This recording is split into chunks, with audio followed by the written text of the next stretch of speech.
What's up, homies? It's SuperBaconGaming. Welcome back to Mundo Monday, episode 3. Today I'm going to be talking about matchups and counters for him. And first up, I'm going to start with laning matchups in the top lane. So basically, anyone who can harass Mundo in early levels before his high health regen kicks in can disrupt his power spike.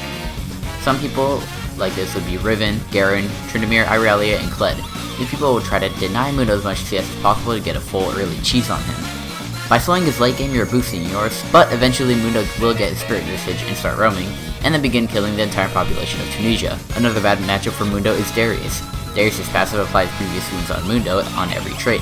So by stacking Darius' passive, Darius can easily win trades, especially when Mundo ults. Note, most of Darius' dominance is in the early game. Similar to this, anyone can win a trade by taking Ignite and using it when he is low health. Ignite should not be used the second Mundo ults, because that will just give him the second half of his ult to go in.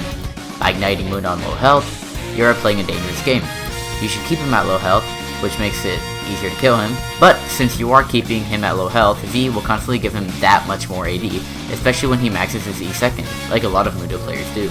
Now, I know that was a lot of info to absorb, but basically his mid to late game can be delayed by using him early, or by applying grievous wounds with Ignite. Now, to make it sound simple, Mundo is good against anyone he can either A, constantly poke with his cleavers, like someone with a big hitbox like Sion or Sejuani, and also someone he is pushing, so that they never have minions to tank his cleavers.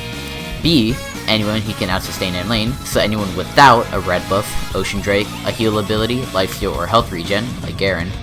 Or C, anyone who has a really weak early game, like Gangplank or Vladimir. Now eventually as Mundo you're going to have to leave top and start roaming. So here's some general counters for Mundo. Basically CC chain is bad for Mundo, because he won't be able to chase people down.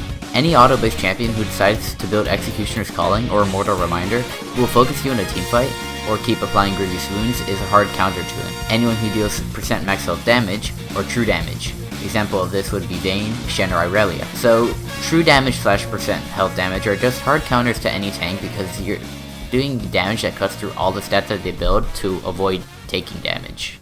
The last counters are items. I already mentioned the grievous wounds items in the last video, link in the description, but there are other items that will just shred him.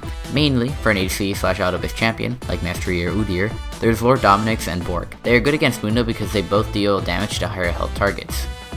On-hit champs like Kog'Maw are good because of the hybrid on-hit magic damage and crits, which eventually become too hard to counter. The passives on on-hit items, like Gitsu's Rage on Rageblade, and max % health physical damage from Borg, or the magic resist steal from Wit's End, all end Mundo in any 1v1 situation. My final thoughts.